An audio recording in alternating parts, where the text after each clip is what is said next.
Hi, I'm Josh Scott. So you want to get into the flying RC hobby. It's the best hobby in the world.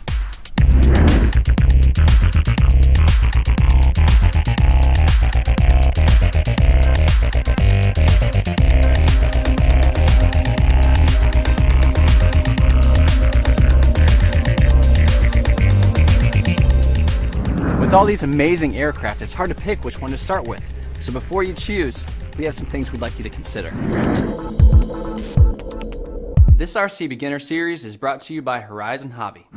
This is Josh Bixler. Hi. He has over 25 years experience in RC flight. That is over a quarter of a century. How old are you? I'm 35 years old. I don't believe it.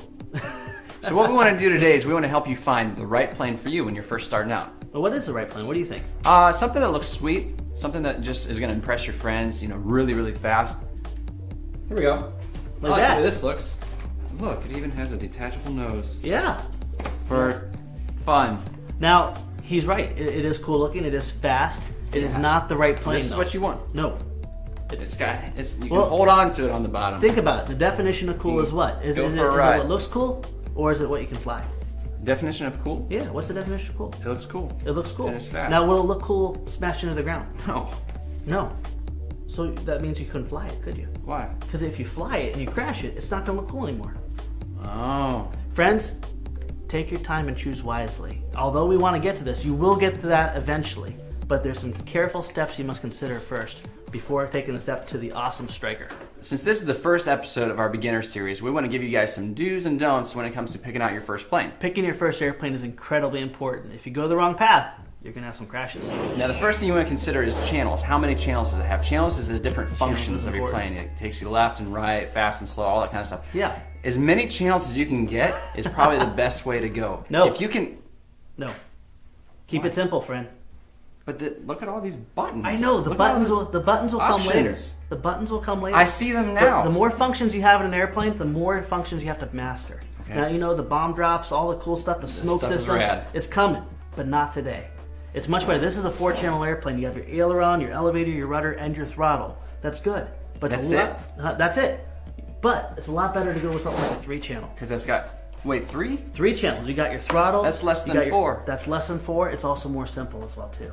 Okay. You have things also coupled with a 3-channel like dihedral. What dihedral gives you is a self-righting principle. So when it banks, this wing is creating more lift than that wing, and it self-rights itself. So that's why it's going. The wings are kind of going up. That's why it's kind of saddled in the middle. Yeah. It's like a flying V. Okay. Yes. So simple's better. All right. Complicated comes later. You can get a complicated radio if you want, but you can always use those functions in the future when you have your awesome strikers and planes like that. Another thing you want to consider is the speed of your airplane. Good point, brother. Fast is good. You got the need for speed. Fast is fantastic, but when Again, you get there, the striker's the striker's excellent. Fast. When you get there, you don't want to just jump right into the striker.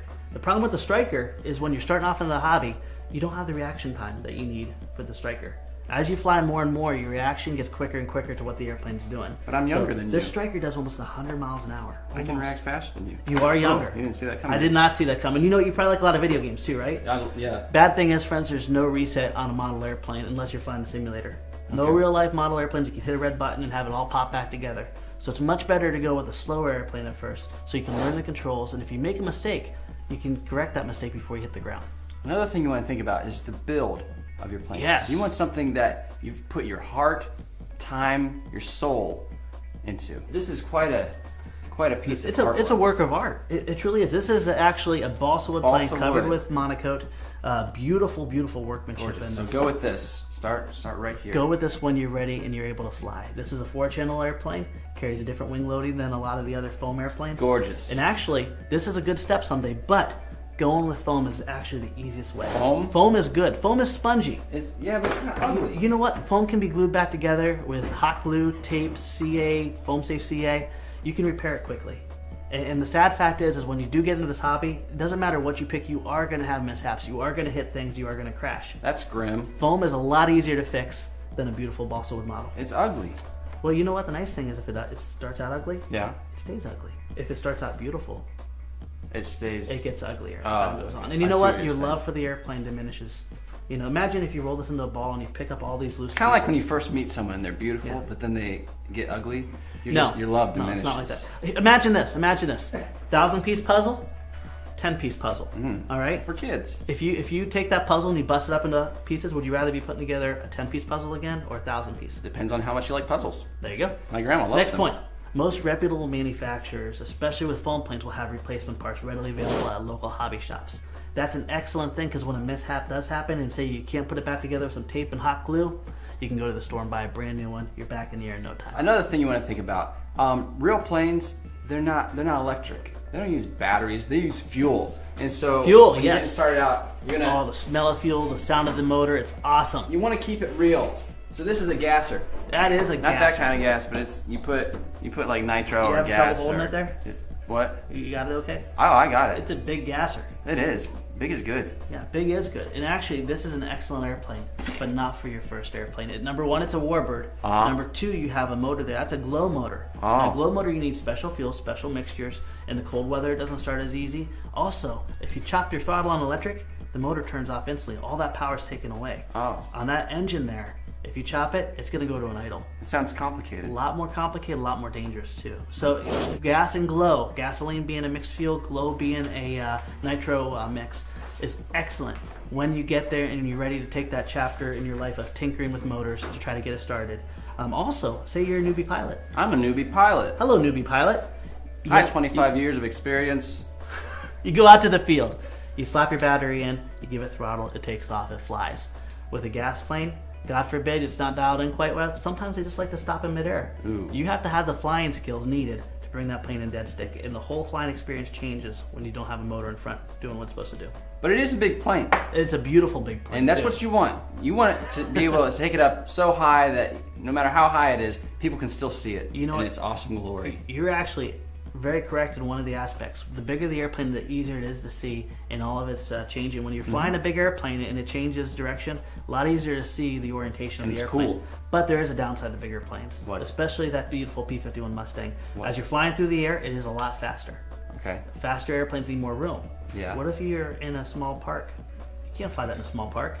You want to fly the airplane. You don't want to dodge little children and puppies. Oh, that sounds fun. Pick the right plane for the right environment. It's not fun, trust me. It's very stressful. And you're going to have enough stress getting into the hobby, learning new things. You don't want to add to it. So you want something small. Something smaller is much better. Actually, and there's a lot of different avenues to go. Now, we are Horizon. This is sponsored by Horizon. And so we have a lot of product here, but there's a lot of really great planes out there. The Champ. The Champ is a champ. Excellent flying airplane. Also, I mean, we're going to be talking about scratch builds here. You can build your own. Ooh. This can fly in a backyard, easy as can be. That's made out of foam. This is the FT Flyer. Yeah. This is our own design. One You sheet can of build foam this. board. Exactly. And it's tiny. And it's tiny. And the nice thing about that is it's very slow, very floaty. And when you have a smaller airplane that's lighter, guess what happens when you hit things? It goes like this. It does go like this, but when you're flying a lighter, smaller, slower airplane, less damage. So you can actually wreck it more often without having to do as much repair. So if you pick that beautiful P-51 Mustang with all that balsa and monocoat and everything, remember the 1,000-piece puzzle I was talking about? Yeah. You got a lot more pieces to put back. Plus a ball of flame because it's got gas in it. Exactly. So keep it simple. Simple's good. 3 or 4, probably 3 channels. Yeah, the fewer channels, fewer things you have to master. Keep it slow. Yeah.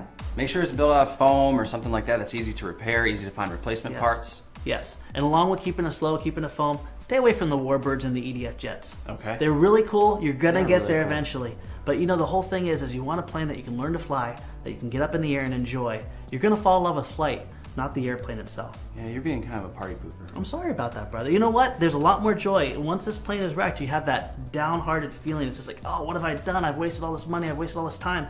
You don't want to have to feel that. And you are going to have your downfalls in life with you know, crashing, hitting things. It's much better to choose an airplane that'll get you back up in the air quickly. Man, you seem like a good dad. If you do the right choices now, you're going to get to those EDF jets, the Strikers, all those fast warbirds a lot quicker. And you know what? There's also a lot of good options getting into the hobby. Lots of different configurations you can Like get those planes in. Packages, exactly. Yeah. Good way to explain it. First one, let's go with the easiest thing. If you want to get in the air, you don't know anything about the hobby, but you want to fly. Okay. What would you get?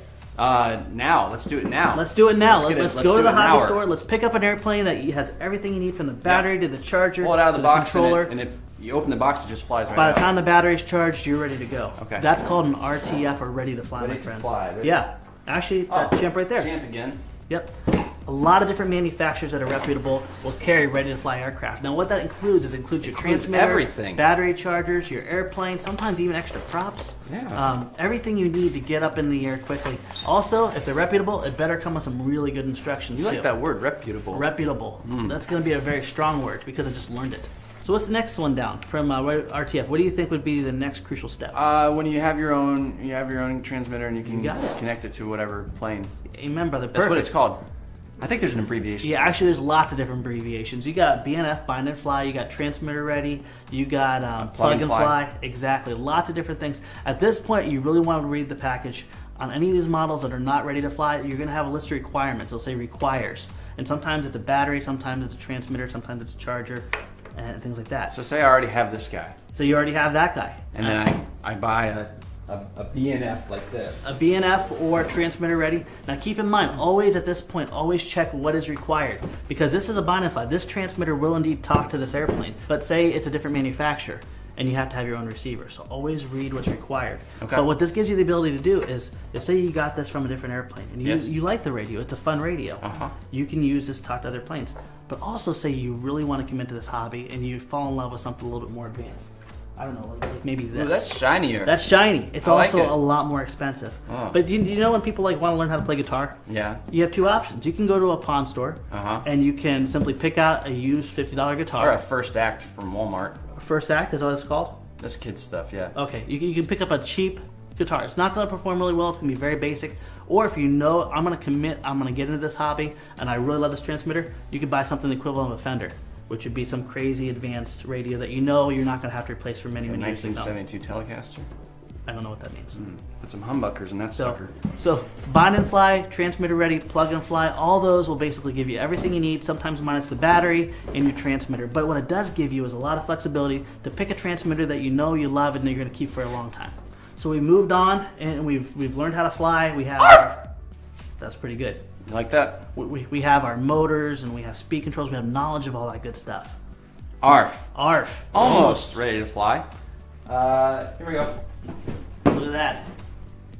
Now, you just had to pick out the jet, didn't you? Yeah. Look at that. This is what you want to start with. This is beautiful. This is great. You do not want to start with it though. You will get there very, very quickly. By the time you get to this, an ARF would be perfect for you because you're already going to know a lot about transmitters. You're going to know a lot about motors and servos and speed controls.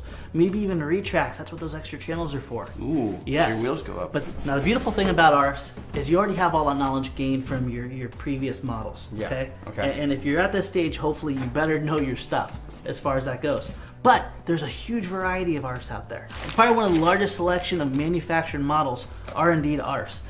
That gives you the flexibility to choose your electronics, choose what you want. You have a lot more control, but also the experience is going to be widely different. Okay. Say you just love speed and you love high performance. I do. You're probably going to put a lot bigger motor than other people will. So you're going to have some people saying, oh, the plane doesn't fly too fast. And other people saying the thing is a rocket ship. And all depends what you do with it. Other people overpowering it and getting their CGs wrong and saying it's a horrible plane. So your experience will vary. You really need to know your stuff and also listen to the specs and what's required for it. Listen to your heart. Listen to your heart. As long as your heart's saying to pick something that you can achieve and use to grow in the hobby and fall in love with flight. Now there's another kind where you can like just build it from the bottom up. Actually, the neat thing about this RGC journey is as you get more involved, you want to learn more aspects of it. Okay. And it's not just flying, but then it starts becoming building, and the love of building gets greater and greater. Right. And kits is an excellent avenue into that because you're not just buying the airplane all covered and beautiful. Yeah. You're taking some doing plans. it yourself. And matter of fact, check this out. Putting your heart and soul into it. This is small. The nice thing about kits is they can be small, they can be huge, but what you end up with are some key ingredients here.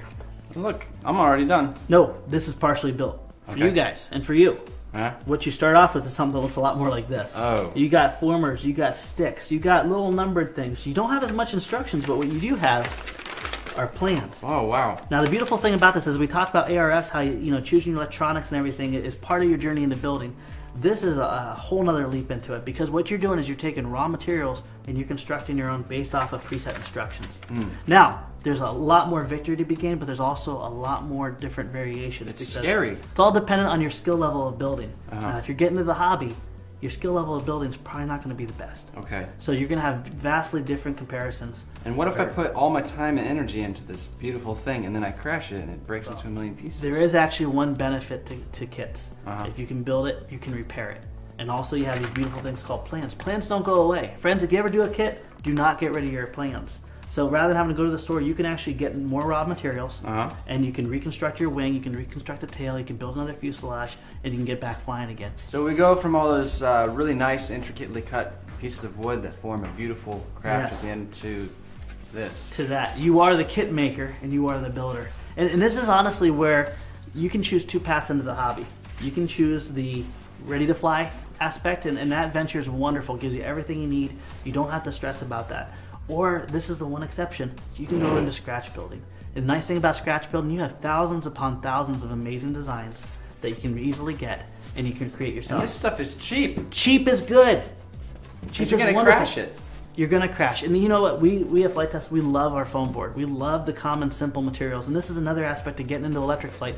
You can't make a foam gas-powered airplane. No. Gas and foam just don't get along very well. Does not work. But what you can do is take a simple dollar piece of foam board and one evening build something out of 5 simple pieces of foam. Nice. And make an exceptional flying airplane. This is the FT Flyer. Now at Flite Test, we have free plans, a free build video, and if you don't like using razor blades, we even have speed build kits for these. That's but right. The nice thing about scratch building is if you can build it, They you will cut it come. out, there's no intimidation. You crash it, you build another one because you know, oh, I built this the first time. And oftentimes, as you build it more and more, every time you crash and you rebuild it, you're not only enhancing your skills as a pilot, but you're enhancing your skills as a builder. You know, you're ugly, but you're growing on me. Yeah, it's not bad. And here's the beautiful thing about scratch building too, is as you advance as a builder and a pilot, your skills are moving at the same pace. So you can start off with something like this, and you can end up with something like this. This was made out of foam. This is a foam board airplane. This is part of the whole swappable series as well. Once again, go to the dollar store, pick up some Dollar Tree foam board,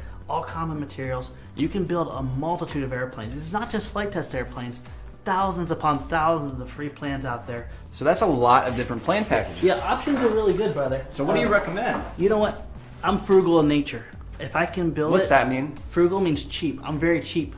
If I can build it, I can rebuild it. So I always love going towards scratch building. It's going to be a harder startup. Okay. But the nice thing about that is once you get into it, you're comfortable as a builder, comfortable as a pilot. You don't have to open that chapter because it's already been opened. Gotcha. Yep. Now another thing you want to consider is where the wings are on the plane. Like, Plays a are they huge high? factor. Let me see this one. You just love that I P-51 think Mustang, this- don't you? I know it's too big and it's Yep. a gasser, but look at where the wing's set. Yep. It's so sharp looking. It is. It looks beautiful. I love the it really warbirds. does. And you know what? Wings are put on planes for different reasons. For Mostly so they fly. mostly, so you just taught me something. Yeah. Wings are located on different planes for different reasons. Okay. Yeah, but the main thing to consider is when you want a certain flight characteristic, as you get to be a better pilot, Yeah. you're going to want it in different places. This is a low wing. The next level is mid-wing. Okay. And mid-wings are wonderful. For what reasons do you think? Well, this is a 3D plane. The nice thing about mid-wing airplanes, the center mass, the wing, the thrust line is all neutral. So you get very crisp controls on all axes, yaw, pitch, roll. Dude, that's crazy. Exactly. But you know what? It's not a good choice for beginners. Reason being is you want a plane to have But some it's made soft- out of foam. It is made out of foam, and it's actually not that fast either. Oh. But what you have is a plane that's very sensitive to the touch. Okay. It's easy to control it, and wherever you point is where it's going to go. You want an airplane that's going to self-correct, that's going to, if you take your hands off the stick, it's going to come back to a natural, happy place of So flight. a high wing. A high wing, yes. The nice thing about high wing airplanes is because you combine the dihedral with a lower center of mass. Every time you tilt that plane and you take your hands off, it's going to naturally creep back. It's gonna cradle it. Exactly. It's gonna cradle that baby. You want an airplane. If you have an airplane that's stable enough to fly by itself, all you need to do when you're flying and you get in trouble is just relax. Let the plane take over, let it come back to a self-righting principle or property, and life is good. So high wing, low center of mass, all good things. What about wings? Wings? Just wing. Just flying wings? Yeah. You know what? I guess there is always an exception to the rule, huh? Yeah. Wings are fantastic. They have some drawbacks. This one's not set up yet. No. This is a fantastic flying wing. Now the nice thing about wings is generally your motors are in the back. So if you crash into the ground, You've got a lot of Everybody foam back to here go is safe. through. Exactly. And the other neat thing about the wings is the way they're designed, the way they fly, is they actually can be very slow or very fast. So you can start off with a very small motor on this, be putzing through the air, and when you talk about slow airplanes, when they hit the ground, they don't get damaged as badly. Yes, exactly. instead of And as you go along, guess what? If you want to make this plane more intense, you just put a bigger motor on it. nice. So that's a very nice thing. Wings are kind of the exception to the rule. Although you do have point and shoot, it's not going to self-correct, it's not going to come back. You do have the added ability of more protection on your electronics, and you can start off with a very slow, and also the stall characteristics are much more docile on a lot of these great wing So this is something that can make you fall in love with the hobby. It is something. Bring a smile to your face. So as a recap, what's the best wing? You can go with the flying wing, or you can go with the high wing. Flying wings and high wings are wonderful. Okay, cool. Yeah. Another thing you want to think about is how do you go? What makes it Everyone go? has to go. So let's just talk about all the different propulsion systems. Okay. All right. First of all, what did we recommend? We'd probably recommend like a tractor or a pusher. We did recommend a pusher. Yes. Pushers and tractors are great. This is a pusher. Okay. It pushes. It's It behind. pushes. And there's some great benefits to pushers. A lot of trainers have that because there's this nice soft foam piece in the front here. Right. I'd rather be hit by this than hit by this. It's better to have a black eye than no eyes. Exactly. Keep the whirling blades of death away from your body. Right. Now there are also some challenges with hand launching pushers. You got to be really careful. You don't put your fingers through it. And it happens. So be careful with that. Tractors are also exceptional for a big key factor. You got a tractor over there? Yeah, something like this. Yes. Now, you do have the disadvantage of having all your electronics, your motor, your prop. If you nose into something, if you hit something, Yeah. you're going to cut something. Okay. You're going to break something a lot more sensitive. This is a lot more able to be damaged Right. than the actual Damageable. airframe. Yes, yeah. And frankly, I'd rather hurt my airframe than my electronics because you can always reuse your electronics. But the benefit with tractor is it's pulling the whole entire airframe through. So you have a lot more stable flight characteristics in tracking and just general performance. Okay, cool. Okay. What about electric ducted fans? EDFs are incredible, brother. Yeah. Now, EDF stands for electric ducted fan. What do you think that is? It's like a fan in a duct. A fan in a duct. Actually, you're absolutely right. It is a small, crazy, fast spinning propeller inside a tube that concentrates the air. Now, in order for these to fly, they have to fly fast. What do you think that means for takeoff and landing? That you have to go fast all the time. Pretty much, it's always fast. And that's a big downfall when you learn to get into the hobby because you're going to have to react quicker. Remember we talked about how speed is a crucial factor? Yeah. You want time to be able to react and to fly the airplane. You're going to get here eventually, but the problem is if you jump in it too quickly, even though this is a scratch build and you can repair it. It's made out of foam. It's made out of foam. It's wonderful. You're going to do a lot more repairing and a lot less flying. Oh. So EDF's a great chapter in the hobby. Maybe chapter 11 or 12, not 1 or 2. Okay. Now, what if you're wanting to learn how to fly, Yeah. but you don't have somebody who has a quarter of a century of experience like you do? Or say you just don't have the good weather. Say it's the middle of the winter and you decide, you know what, I want to get into flying, but it's snowy, it's windy, it's just crummy weather out there. Yeah, you gotta wait for that groundhog. There's one word, simulators. Simulator. Simulators. That's like a computer program. If you have a computer and you want to get into the hobby and you also want to experience the flight characteristics of an actual real aircraft before you get into it, there are amazing simulators out there that emulate the exact characteristics of real existing airplanes. So you can fly EDFs on the simulator. Case in point, I wanted to get into helicopters. I didn't know how to fly helicopters. I got on the simulator. I learned through the winter on how to fly helicopters. Come springtime, I was able to hover without any issues. And you can make all the mistakes that you want and just hit reset. The reset button is a wonderful tool, especially for young kids. Say you're a father and you want to get your kids in the hobby and you want to do this together. The simulator enables kids to make mistakes without feeling destroyed or intimidated. For that matter, it works for us adults too. And there's another thing called a buddy box system. Buddy boxes are great too. You have a buddy that maybe has some experience. 25 years Maybe of 25 years of experience. And he wants to help you along your journey. The nice thing about the buddy box is it enables the main teacher pilot to override the student. So you can have the freedom to make mistakes. So if I get into trouble, oh my gosh, what am I going to do? Exactly. You take over. I can let you get right to the point where you're going to hit the ground. I can intercept his signal and I can take over, retrieve the airplane, put it back up to altitude. You learn much quicker than having to constantly repair the airplane. Nice.